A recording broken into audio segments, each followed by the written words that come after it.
मध्य प्रदेश सरकार गौवंश को बढ़ावा देने के लिए बड़े कदम उठाने वाली है। इसके लिए कई नवाचार भी किए जा रहे हैं, जिसको लेकर प्रदेश के नगरीय प्रशासन राज्य मंत्री ओपीएस भदौरिया का कहना है कि गांव में 5 हितग्राहियों को चिन्हित कर उनसे गौवंश के उत्पाद खरीदे जाएंगे। इसके साथ ही उनका कहना है कि हर घर तिरंगा अभियान देशभक्ति की भावना का संचार करने की मध्य प्रदेश सरकार अब गौपालन को लेकर बढ़ावा दे रही है और यही कारण है कि अब मध्य प्रदेश में गोबर और गौमूत्र को लेकर खरीदी की जाएगी। मेरे साथ बातचीत के लिए मौजूद हैं मध्य प्रदेश शासन में नगरीय प्रशासन राज्य मंत्री श्री ओपीएस भदौरिया जी।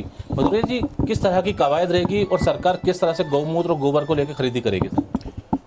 आज मंत्रिमंडल का एक महत्वपूर्ण निर्णय है। माननीय प्रधानमंत्री जी की जो मंशा है वो ये है कि देश में प्राकृतिक खेती को बढ़ावा मिले। रासायनिक उर्वरकों के लगातार उपयोग से हमारी ज़मीन की उत्पादन क्षमता धीरे धीरे कम होती जा रही है और उत्पादन भी विषैले होते हैं, उससे आम आदमी के जीवन स्तर पर भी प्रभाव पड़ रहा है। तो प्राकृतिक खेती को बढ़ावा देने के लिए देसी गौवंश बेहद उपयोगी है।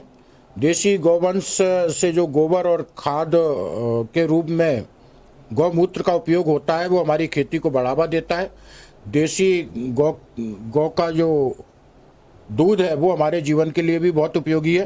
तो मध्य प्रदेश की सरकार ने यह तय किया है कि मध्य प्रदेश में देसी गौवंश के प्रोत्साहन के लिए प्रत्येक पंचायत में कम से कम 5 हितग्राही चयनित किए जाएंगे और उनको मध्य प्रदेश की सरकार 900 रुपये प्रति माह अनुदान देगी ताकि देसी गौवंश को प्रोत्साहित किया जा सके, उसको बढ़ावा दिया जा सके। आपने जो बात कही है, लेकिन उसी तर्ज पे छत्तीसगढ़ की भूपेश बघेल सरकार भी करती आ रही है सर। सबसे पहले उन्होंने गोबर खरीदी और गौमूत्र को लेकर खरीदी करने के लिए सोचा है। क्या लगता है, क्या जो गौवंश जो पालक है, गौपालक है, क्या उसको मजबूत बनाने की कड़ी है सर? निश्चित रूप से देसी गौवंश के पालन से जहाँ हमारी प्राकृतिक खेती को बढ़ावा मिलेगा वहाँ निश्चित रूप से हमारे गौपालकों की आर्थिक स्थिति भी मजबूत होगी और उनको आय का साधन भी बढ़ेगा।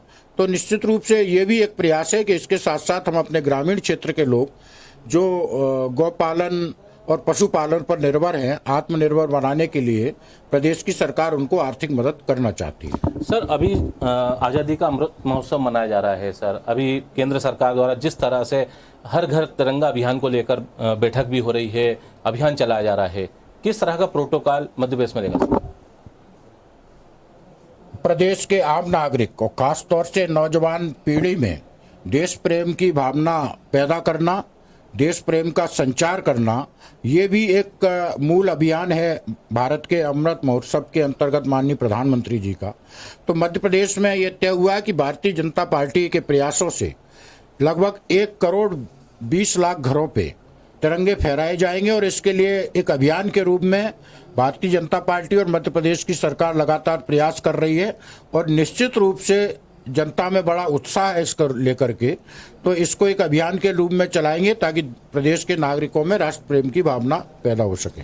कांग्रेस तो आरोप लगा रही है कि तिरंगा अभियान को लेकर जिस तरह से आज तिरंगा विक्रय केंद्र प्रदेश भाजपा कार्यालय में शुरू हुआ, कह रहे हैं कि तिरंगा निःशुल्क भी दिया सकता है, ये तो तिरंगा का अपमान है। महत्वपूर्ण ये नहीं है, कांग्रेस का काम तो आरोप लगाना है। मैं तो कहता हूं कि कांग्रेस को राष्ट्र प्रेम के प्रति इस सकारात्मक अभियान में सहयोग करना चाहिए और बहुत बेहतर होगा कांग्रेस भी अपने घर पे झंडा फहराए। झंडा अपने पैसे से खरीदना इस बात की ओर इंगित करता है कि प्रदेश का प्रत्येक नागरिक अपने घर पे झंडा अपने पैसे से खरीद के लहराएगा।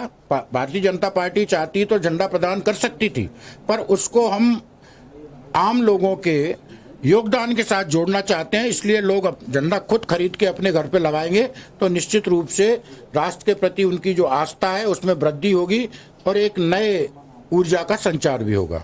त्रिस्तरीय पंचायत चुनाव हुए, अभी नगरीय पंचायत चुनाव, निकाय चुनाव को लेकर भी जिस तरह से अध्यक्ष के चुनाव को लेकर जिस तरह से कांग्रेस बार बार कह रही है कि हमारे सदस्यों को किडनैप किया जा रहा है सर, क्या लगता है, क्या खरीद फरोख्त की भावनाओं को बढ़ावा दिया जा रहा है सर, क्या और क्या? कांग्रेस के नेताओं का बयान उनकी बौखलाहट को साबित करता है। दिग्विजय सिंह की हरकतें किसियानी बिल्ली खम्मा नौचे की हैं। जिस तरह से प्रदेश की जनता ने उनको नकारा है, जिस तरह से भारतीय जनता पार्टी की नीतियों में प्रदेश की जनता ने आस्था और विश्वास व्यक्त किया है, तो ये आरोप लगाने के अलावा वो कुछ कर ही कह सकते हैं। मध्य प्रदेश कांग्रेस के कार्यवाहक अध्यक्ष हैं रामनिवास रावत जी। उनके घर पे जिला पंचायत के 2 सदस्य कैद करके रखे जाते हैं। और जब उनके परिवार के लोग पुलिस में गुहार लगाते हैं तब उनको मुक्ति मिलती है। तो ये कांग्रेस का वास्तविक चेहरा है, वो करती कुछ है और कहती कुछ है। ये कांग्रेस की परंपरा है, भारतीय जनता पार्टी कभी इसमें विश्वास नहीं रखती।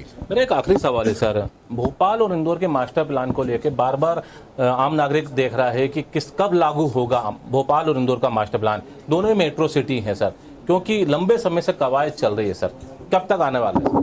भोपाल के मास्टर प्लान को लेकर बहुत गहन चिंतन और मंथन हो रहा है।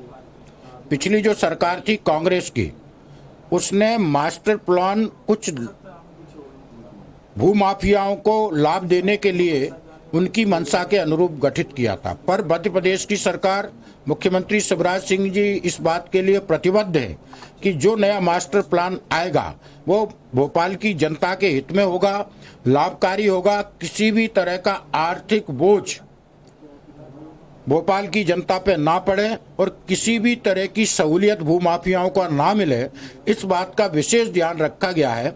और मास्टर प्लान लगभग तैयार है, बहुत जल्दी वो आम लोगों के लिए उपलब्ध होगा। बहुत बहुत धन्यवाद। हमारे साथ बातचीत के लिए मौजूद थे नगरीय प्रशासन राज्य मंत्री श्री ओपीएस भदौरिया, जिनका साफ तौर पे कहना है कि भोपाल का मास्टर प्लान जल्दी लागू होने वाला है, लेकिन साथ साथ उन्होंने कहा है कि आम जनता को राहत देने की कोशिश की जाएगी। उन्होंने ये भी कहा है कि जिस तरह से गौमूत्र और गोबर को लेकर खरीदी सरकार कर रही है, उससे जो गौपालक हैं उनके आर्थिक उनको संरक्षण भी मिलेगा। भोपाल से वीडियो सुशील यादव के साथ Rakesh Sharma, MP news TV, Bhopal.